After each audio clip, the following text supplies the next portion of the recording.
नमस्ते, प्रणाम और सबको गणेश पूजा की ढेर सारी शुभकामना दिल से। और आज जो गाना आराध्या पे रिलीज हुआ है, माहौल बदले द।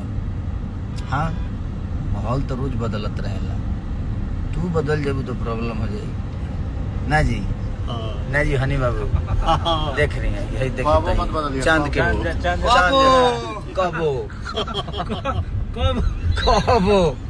कबो माहौल बदल सकता।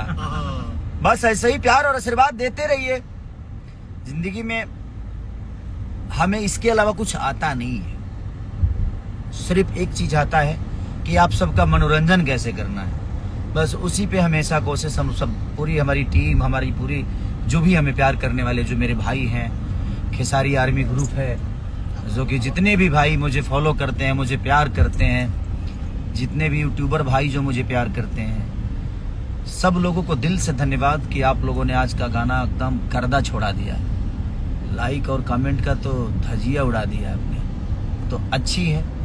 क्योंकि अब सोचा जवान आदमी 3-4 साल से गावले छोड़ दे रहा आदमी रला, ठीक बा, परेशान रहा बा, कोनो बात ना, लेकिन रउआ सबके प्यार आशीर्वाद जिंदा रखले रहा हमके, और जिंदा रखे भी। कंपटीशन तो अब शुरू हुई हमने के एक दूसरे से, जनता और खेसारी।